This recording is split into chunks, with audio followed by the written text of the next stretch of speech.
നമസ്കാരം, ഏവർക്കും info media കേരളത്തിലേക്ക് സ്വാഗതം. മഞ്ഞ റേഷൻ കാർഡ് AAY കുടുംബാംഗങ്ങളെ ബാധിക്കുന്ന ഒരു പ്രധാന വിഷയത്തെക്കുറിച്ചാണ് വന്നിരിക്കുന്നത്. കേന്ദ്ര സർക്കാരിന്റെ പുതിയ ഭക്ഷ്യധാന്യ വിതരണ രീതി തുടർന്ന് ചില ജില്ലകളിൽ വലിയ ആശങ്ക ഉയർന്നിരിക്കുകയാണ്. പ്രത്യേകിച്ച് കൊല്ലം ജില്ലയിൽ ഇതിന്റെ പ്രത്യേകതയെക്കുറിച്ച് വ്യാപകമായ ചർച്ചകളാണ് നടക്കുന്നത്. മുൻപ് അന്ത്യോദയ അന്നയോജന AAY വിഭാഗത്തിൽ ഉൾപ്പെട്ട ഓരോ കുടുംബത്തിനും കുടുംബാംഗങ്ങളുടെ എണ്ണം പരിഗണിക്കാതെ പ്രതിമാസം 35 കിലോഗ്രാം ഭക്ഷ്യധാന്യം ലഭിച്ചിരുന്നു. എന്നാൽ പുതിയ രീതിയിൽ ഓരോ അംഗത്തിനും 7 കിലോഗ്രാം വീതം എന്ന രീതിയിലേക്ക് വിതരണം മാറുകയാണ്. ഇതോടെ 5 അംഗങ്ങളിൽ താഴെ മാത്രമുള്ള നിരവധി കുടുംബങ്ങൾക്ക് മുൻപ് ലഭിച്ചിരുന്ന 25 കിലോഗ്രാമിനേക്കാൾ കുറവ് ഭക്ഷ്യധാന്യം ലഭിക്കാനുള്ള സാഹചര്യം ഉണ്ടാകുമെന്ന് റിപ്പോർട്ടുകൾ പറയുന്നു.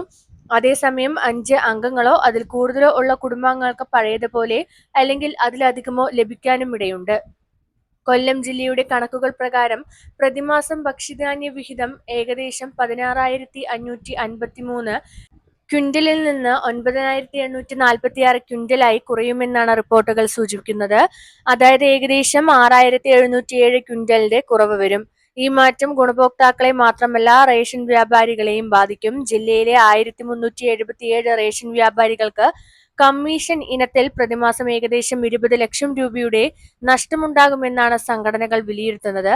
ഈ വിഷയത്തിൽ ഏറ്റവും കൂടുതൽ ആശങ്ക പ്രകടിപ്പിക്കുന്നത് സാമ്പത്തികമായി പിന്നാക്കം നിൽക്കുന്ന കുടുംബങ്ങളാണ്. പ്രത്യേകിച്ച് മത്സ്യത്തൊഴിലാളി കുടുംബങ്ങൾ ഉൾപ്പെടെയുള്ള പലരും റേഷൻ വഴി ലഭിച്ചിരുന്ന ധാന്യം കുറഞ്ഞാൽ ബാക്കി ആവശ്യങ്ങൾ തുറന്ന വിപണിയിൽ നിന്ന് ഉയർന്ന വിലയ്ക്ക് വാങ്ങേണ്ടി വരുമെന്ന ആശങ്ക പങ്കുവെക്കുന്നു. ഇതോടെ നിരവധി കുടുംബങ്ങളുടെ പ്രതിമാസ ചെലവ് വർദ്ധിക്കാനും ഭക്ഷ്യധാന്യ സുരക്ഷ ബാധിക്കാനും സാധ്യതയുണ്ടെന്നാണ് വിവിധ സംഘടനകൾ ചൂണ്ടിക്കാട്ടിക്കുന്നത്.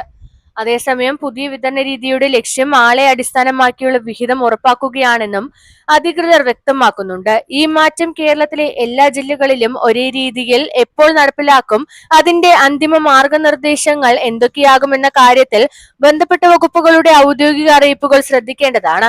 അതുകൊണ്ട് മഞ്ഞ റേഷൻ കാർഡ് കൈവശമുള്ള എല്ലാവരും അടുത്ത മാസങ്ങളിലെ റേഷൻ വിതരണവുമായി ബന്ധപ്പെട്ട ഔദ്യോഗിക അറിയിപ്പുകൾ നിർബന്ധമായും പരിശോധിക്കുക. എന്തെങ്കിലും പുതിയ ഉത്തരവോ വിശദീകരണമോ വന്നാൽ ഉടൻ തന്നെ നിങ്ങളിലേക്ക് എത്തിച്ചു തരുന്നതാണ്. ഈ വീഡിയോ ഉപകാരപ്രദമായെങ്കിൽ വീഡിയോ ലൈക്ക് ചെയ്യാനും ചാനൽ സബ്സ്ക്രൈബ് ചെയ്യാനും ബെല്ലൈക്കൺ എനേബിൾ ചെയ്യാനും മറക്കരുത്. നന്ദി, നമസ്കാരം.